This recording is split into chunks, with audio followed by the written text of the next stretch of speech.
February 24, 1999, the Shrine Auditorium in Los Angeles, the 41st Annual Grammy Awards.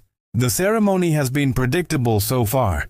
Lauryn Hill is cleaning up, Celine Dion wins Record of the Year, Shania Twain collects multiple trophies. It's a perfect snapshot of late 90s mainstream music. Polished, safe, and thoroughly English-speaking. Then, shortly after 9 p.m., something shifts. A 15-piece band floods the stage.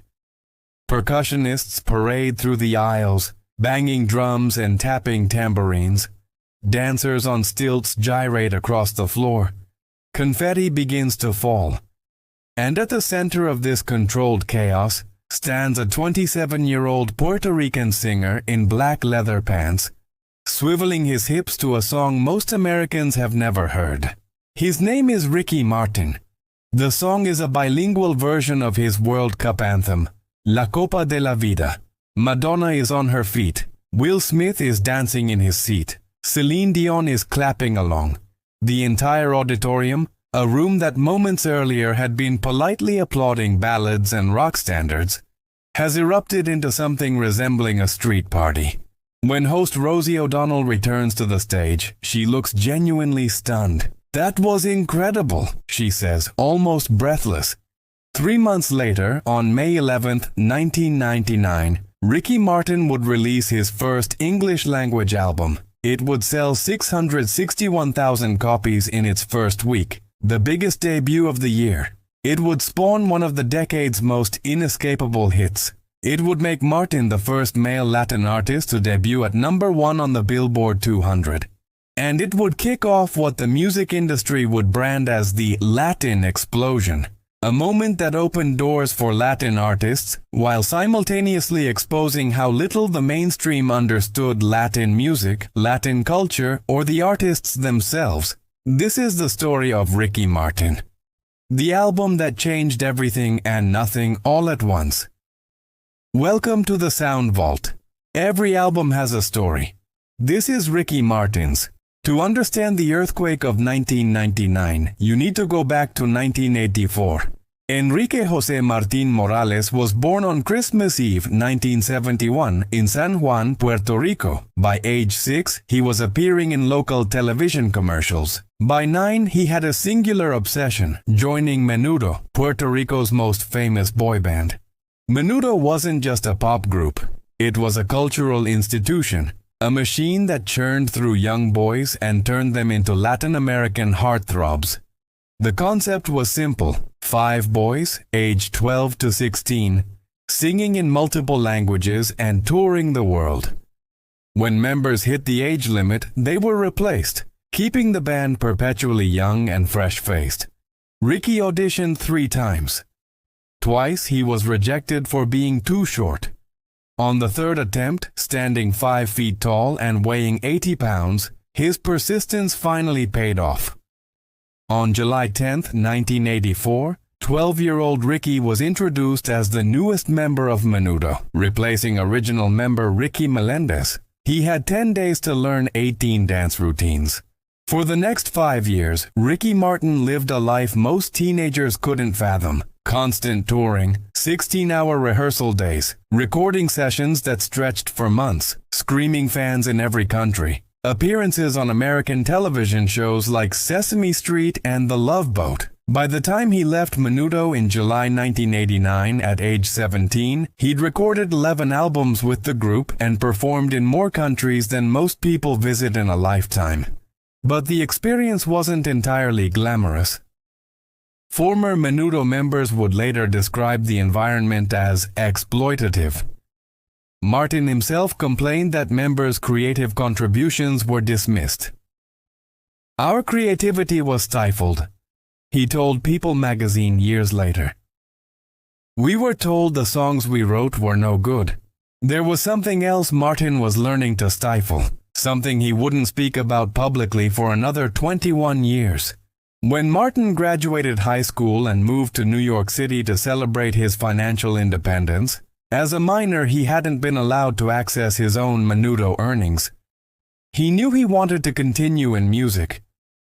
But he also knew the mainstream American market had never truly embraced a Latin artist on their own terms. He'd have to become someone else to succeed, or so everyone thought. By 1998, Ricky Martin wasn't a newcomer. He was already a superstar, just not in English. After leaving Menudo, he'd spent the 90s building a formidable solo career. His first two Spanish-language albums found modest success. His third, A Medio Vivir, 1995, featured Maria, a track that incorporated flamenco, cumbia, and contemporary pop into something undeniably infectious. The song became his first international hit. But it was his fourth album, Vuelve, 1998, that changed everything. Vuelve spent 26 weeks atop the US Billboard Top Latin Albums chart. It became the highest-selling Latin album of 1999, and it contained La Copa de la Vida, chosen by FIFA as the official anthem for the 1998 World Cup in France. La Copa de la Vida wasn't just a hit. It was a global phenomenon. The song topped charts in more than 30 countries. Its samba-infused energy, combined with Martin's charisma, made him an international sensation everywhere except the place that mattered most to the American music industry, mainstream American radio. That's where Tommy Mottola entered the picture. Mottola, then chief of Columbia Records, saw something others missed. Latin music wasn't important to the Recording Academy or mainstream media at the time. Most executives viewed it as niche, ethnic, separate from real American pop. But Mottola had a vision: create a Latin revolution by bringing established Latin stars into the English-language mainstream. He had his eye on several artists: Marc Anthony, Jennifer Lopez, and especially Ricky Martin. There was one problem: the Grammys didn't want Martin to perform. In a 2019 interview with Billboard, Mottola recalled the resistance. There was tremendous resistance from the Grammys. They did not want an unknown to perform, yet he had already sold 10 million copies of Vuelve worldwide. To me, that was absolutely unacceptable. Mottola fought hard. He believed Martin's performance could be a watershed moment. Finally, the Recording Academy relented. On October 22, 1998, CNN confirmed that Martin had started working on his first English-language album. The producers would be Casey Porter, Robbie Draco Rosa, Martin's former Menudo bandmate, and Desmond Child, a hitmaker who'd written for Bon Jovi, Aerosmith, and Kiss. The challenge was clear: create an album that honored Martin's Latin roots while appealing to English-speaking audiences. Make it Latin enough to feel authentic, but not so Latin that mainstream radio would reject it. It was a tightrope walk over a cultural divide. The recording sessions took place between October 1998 and March 1999 in Los Angeles, Miami, and New York. Desmond Child's home studio, dubbed The Gentleman's Club, became the album's creative epicenter. It was here that Child, Martin, and Draco Rosa would create the song that defined the entire era. Living La Vida Loca almost didn't exist. After Martin's explosive Grammy performance on February 24, 1999, Columbia executives panicked. The response had been so overwhelming that they needed to capitalize immediately. They went into what Child later described as a mad rush to find a follow-up single that could match the energy of La Copa de la Vida. Child and Rosa had just days to write it. Child, who'd studied under songwriter Bob Crewe, famous for the Four Seasons, believed in starting with a great title. He liked to play with opposites. Heaven's on Fire. You Give Love a Bad Name. For this track, he wanted something that captured both the Spanish language and a sense of wildness. Living La Vida Loca, living the crazy life. The verses were crafted as an homage to Frank Sinatra's Rat Pack swing style. Sinatra had died in 1998 and his music was everywhere. But the chorus was pure stadium rock with Latin percussion. The production fused ska, mambo, rock, and surf guitar into something that had never quite existed before. The song's creation also marked a technological milestone. Child had been one of the early adopters of Pro Tools, the digital recording software that was revolutionizing music production.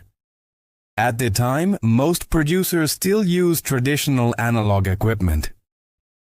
Child's studio crashed 19 times a day.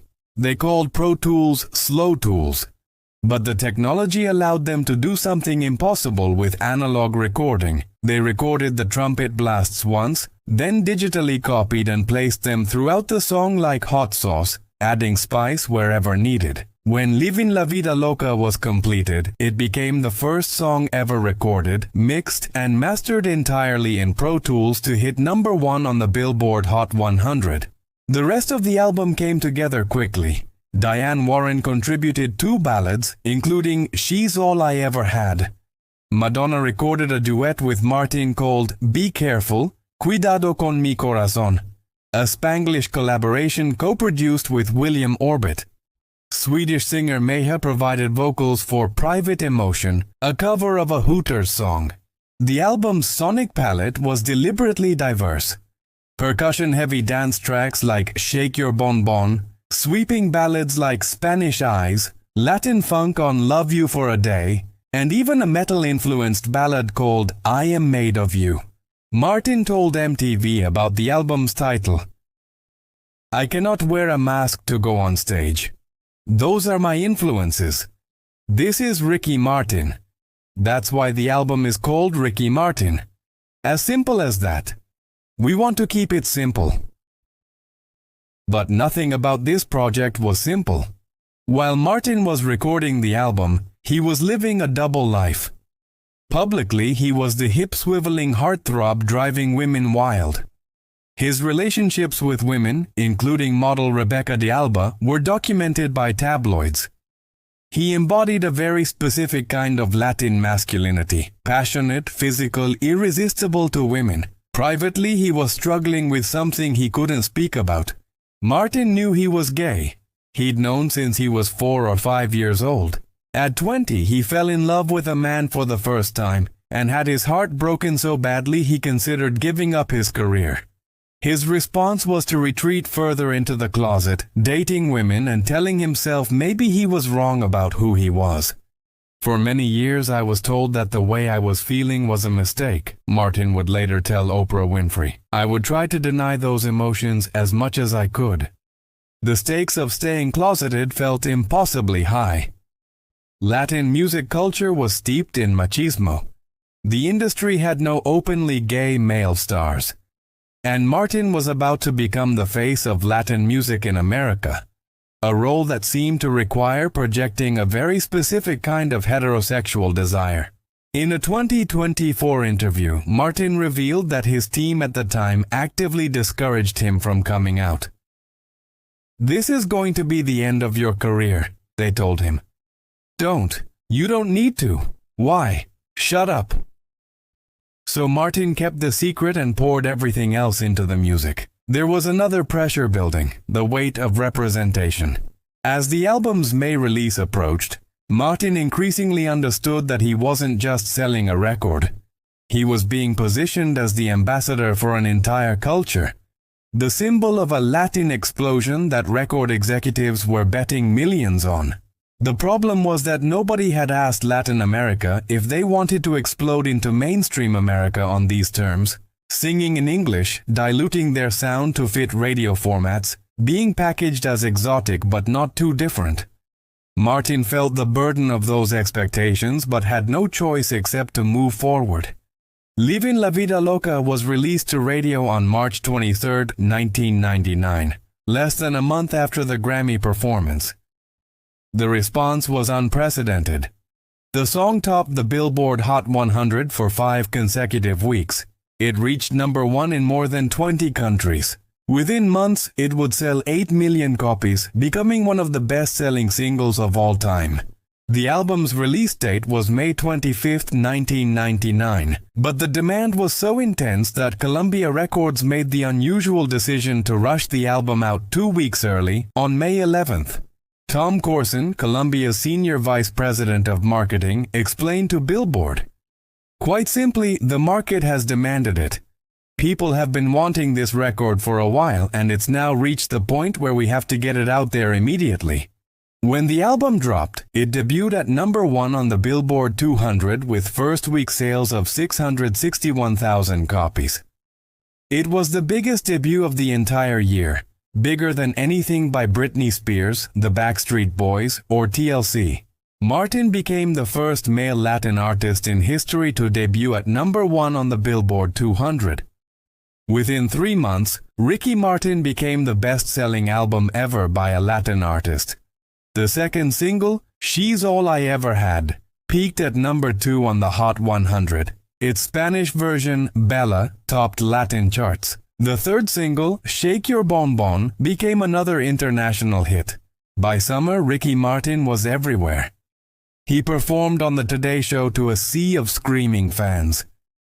Katie Couric and Matt Lauer introduced him as the Puerto Rican Elvis. Time magazine put him on the cover. MTV played his videos in constant rotation. In June 1999, he appeared on Rosie O'Donnell's talk show.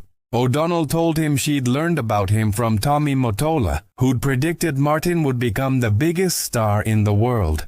I said, "Who's Ricky Martin?" O'Donnell admitted, "No offense, but I didn't know." Martin tried to explain that this wasn't overnight success. "It's been 10 to 15 years of intense work, discipline, and sacrifices that got me to where I am today," he said. But the narrative had already been written. Exotic Latin newcomer conquers America. The album was certified 7 times platinum in the United States, denoting shipments of over 7 million copies. Globally, it sold more than 15 million copies. The Livin' La Vida Loca tour launched in October 1999.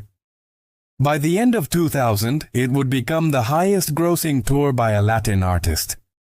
Every metric suggested the album was a cultural phenomenon. But something more complicated was happening beneath the celebration. In the immediate aftermath of Ricky Martin, the floodgates opened. Within months, Jennifer Lopez released On the 6th. Marc Anthony dropped his English-language debut. Christina Aguilera launched her career. Carlos Santana's Supernatural became one of the year's biggest albums. Enrique Iglesias released Enrique. 2 years later, Shakira would arrive with Laundry Service. The media called it the Latin explosion. Rob Prince, then head of the United Talent Agency, described Martin's Grammy performance as the single biggest game-changing moment for any artist in the history of the Grammys. Billboard's Angie Romero wrote, "If you look up crossover in the dictionary, there should be a photo of Ricky shaking his bonbon." Tommy Mottola, reflecting years later, told Billboard, "Ricky Martin's performance on the Grammys doing La Copa de la Vida lit the fuse to the Latin explosion. It took a relatively unknown artist in the Anglo market and propelled him to global superstardom literally overnight." But not everyone bought the narrative. Los Angeles Times reporter Alisa Valdez Rodriguez and music columnist Agustin Gurza challenged the story from the beginning.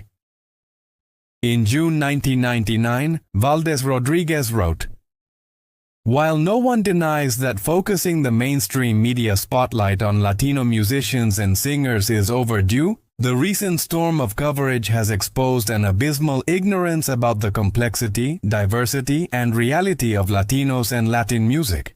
She pointed out 2 simple facts that media coverage ignored. Latino artists didn't necessarily perform Latin music genres, and Latin music wasn't always performed by Latinos. The Latin explosion narrative flattened an incredibly diverse cultural landscape into a single marketable moment. Gurza noted, "Latin American audiences have always embraced U.S. artists, culturally intact and in English, but it's a one-way deal. American audiences, it seemed, only welcomed Latin artists when they sang primarily in English and molded their sound to fit existing pop formats. The criticism proved prescient. By 2004, the steady stream of Latin artists breaking into mainstream pop had all but disappeared. Gurza dubbed the Latin explosion a marketing mirage orchestrated by Mottola. Even Mottola admitted the charge. "There never really was a Latin explosion," he told Billboard. "But we used it to take gigantic advantage of it, and lots of our stars benefited from that." It's worth noting, every major Latin artist who saw their careers take off in 1999 was signed to a label owned by Sony. The explosion was less a cultural movement than a coordinated business strategy. Still, the impact on individual careers was real. Martin had opened a door, even if the door was narrower than it appeared, and closed more quickly than anyone expected. The album's success came with intense scrutiny. Martin found himself reduced to a handful of stereotypes: the exotic Latin lover, the hip-swiveling performer, the spicy alternative to vanilla pop. Critics who praised his charisma often missed or dismissed his actual musical talent. St. Louis Post-Dispatch critic Kevin C. Johnson described Martin as Latin music's pretty-faced poster boy, noting he was taking the music to places John Cicada, Selena, and Santana never could. Even Gloria Estefan, he wrote, failed to muster up the kind of hype and hoopla surrounding Martin. The coverage revealed an uncomfortable truth. Martin's success was partly due to his light skin and middle-class Puerto Rican background. As Frances Negron Montaner wrote in her book, Boricua Pop, Martin exemplified the epitome of Puerto Rican blanquito middle-class values, completely at odds with pop culture stereotypes of thugs or West Side Story-type gangsters. For white America, Martin was an acceptable, palatable Latino. For many Latinos, even if his success came for all the wrong reasons, seeing him celebrated felt validating. Then there was the Madonna collaboration. Be Careful, Cuidado con mi corazón, was recorded with high expectations. Madonna wanted to release it as a single. Martin told MTV in 1999 they planned to shoot a video together in San Juan, Puerto Rico. "I'm definitely shooting that video with the goddess, with Madonna," he said. Looking forward. The video never happened. The single was never released. The song failed to chart anywhere. To this day, no one has fully explained why the collaboration fell apart, though scheduling conflicts with Madonna's film and theater commitments were cited. But the biggest controversy was one Martin couldn't discuss publicly: his sexuality. In March 2000, Barbara Walters interviewed Martin before the Oscars. On national television, she told him, "You know, you could stop these rumors. You could say, as many artists have, 'Yes, I am gay.' Or you could say, 'No, I'm not.' Or you could leave it, as you are, ambiguous." Martin answered, "I just don't feel like it." Walters later admitted she'd been wrong to push him, telling the Toronto Star in 2010. A lot of people say that destroyed his career. And when I think back on it now, I feel it was an inappropriate question. Martin would later describe feeling violated by the question, experiencing something akin to PTSD from the moment. "I was very afraid," he said. "I was just not ready to come out." The pressure to maintain a heterosexual image while promoting music that relied heavily on sex appeal created an impossible situation. Martin dated women publicly while seeing men privately. The constant performance took its toll. His team made it clear. Coming out would end his career. So Martin stayed silent. A decade passed before Martin finally spoke his truth. In March 2010, after becoming a father to twin sons through surrogacy, Martin published a statement on his website. "I am proud to say that I am a fortunate homosexual man. I am very blessed to be who I am." It was his father, a psychologist, who encouraged him to come out. "What are you going to teach your kids to lie?" his father asked. When Martin pressed send on the statement, he cried, "I wish I could come out 20 times, he later told Andy Cohen. It felt amazing. His coming out became a watershed moment for LGBTQ+ representation in Latin music. Billboard's Lucas Villa wrote, With Martin's announcement, gay artists, who had long kept their sexual identities a secret, finally had a beacon of hope. His career didn't end. It evolved. He continued releasing music, acting in television shows like The Assassination of Gianni Versace, American Crime Story, and advocating for LGBTQ+ rights and human trafficking prevention through his foundation. The album itself has aged remarkably well. In 2020, Paste ranked Ricky Martin at number 8 on their list of best solo albums by former boy band members. The same year, Stacker ranked it as one of the best albums by an LGBTQ musician. In 2024, Columbia released a 25th anniversary vinyl edition of the album. A new generation of listeners discovered Livin' La Vida Loca through streaming platforms and TikTok. But the album's legacy remains complicated. Yes, it opened doors for Latin artists. Bad Bunny, J Balvin, and Rosalía all benefited from the paths Martin helped clear.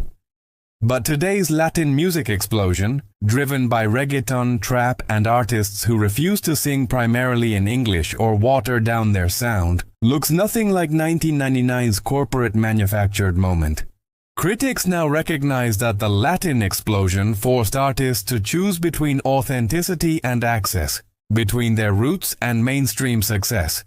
NPR's examination of the era concluded it was more of a marketing creation that evaporated when digital streaming entered the picture. Yet individual moments of genuine artistry shine through. Livin' La Vida Loca remains one of the most innovative pop productions of its era. A song that really was the first #1 hit created entirely with then experimental digital technology. The album's fusion of genres created a template others would follow. And Martin himself, the kid from Menudo who auditioned 3 times, who spent 5 years in a boy band, who built a Spanish-language career over a decade, who conquered the world in a single Grammy performance, proved that Latin artists could compete at the highest levels of global pop, even if the industry wasn't quite ready to meet them on equal terms. There's a moment in the music video for Livin' La Vida Loca, where Martin locks eyes with the camera and smiles. It's a knowing smile, part invitation, part challenge. It says, "You think you know what this is, but you don't." That smile encapsulates everything the album represented and everything it couldn't quite be. Ricky Martin was a revolutionary album created within a system designed to contain revolutions. It broke sales records while being packaged as safe and palatable. It celebrated Latin culture while being pressured to minimize what made it Latin. It made Martin a global superstar while forcing him to hide fundamental truths about himself. The album won no Grammy, lost Best Pop Album to Sting's Brand New Day. The Recording Academy, which had given Martin a platform for his explosive performance, ultimately didn't recognize the album's achievement. But 15 million people around the world bought it. Countless more were inspired by it. And for a brief moment in the summer of 1999, the sound of American pop was hip-swiveling horns, bilingual hooks, and a 27-year-old from Puerto Rico telling the world to live a little more loca. 25 years later, we're still processing what that moment meant. We celebrate artists who break barriers, then question whether they broke them correctly. We demand authenticity while building systems that punish it. We create space for diversity, then try to control exactly what that diversity looks like. Ricky Martin forced mainstream America to reckon with Latin music's power and appeal. That the reckoning was incomplete doesn't diminish the fact that it happened. That the doors opened narrowly doesn't mean they didn't open at all. And that Martin had to wait 11 years to live his truth publicly doesn't erase the truth he was able to express through his music. The album began with a Grammy performance that brought a standing ovation from Madonna, Celine Dion, and Will Smith.